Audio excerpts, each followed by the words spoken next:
Carrot chutney செய்யறதுக்கு தேவையான பொருட்கள்: உளுத்தம்பருப்பு, கேரட், கருவேப்பிலை, மல்லித்தழை, சின்ன வெங்காயம், பூண்டு. பேனில் எண்ணெய் ஊற்றி உளுத்தம்பருப்பு போட்டுக்கோங்க. ஒரு பேனில் ஆயில் ஆட் பண்ணிக்கோங்க. உளுத்தம்பருப்பு, வரமிளகா போட்டு நல்லா கோல்டன் ப்ரௌன் வர வரைக்கும் வறுத்துக்கோங்க. சின்ன வெங்காயம், பூண்டு, கருவேப்பிலை, மல்லித்தழை எல்லாம் ஆட் பண்ணி நல்லா வதக்கி விட்டுக்கோங்க. கேரட் நல்லா வதக்கிக்கணுங்க.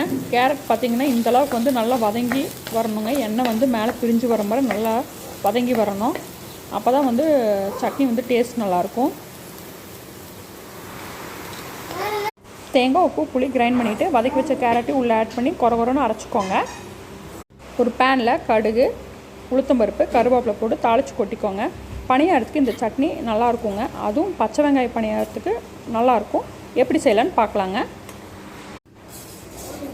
பெரிய வெங்காயம் 2, கருவேப்பிலை, மல்லித்தழை நல்லா பொடியாக கட் பண்ணி வச்சுட்டு ஒரு கப் மாவில் கொஞ்சம் உப்பு சேர்த்து நல்லா கலக்கிக்கோங்க.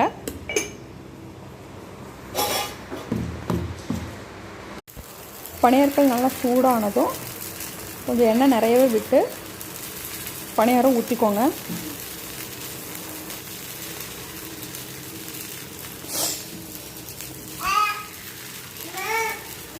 சூப்பரான சாஃப்டான பணியாரம் ரெடி ஆயிடுச்சுங்க. இந்த பணியாரத்துக்கு கேரட் சட்னி வச்சு குழந்தைகளுக்கு சர்வ் பண்ணி பாருங்கள்.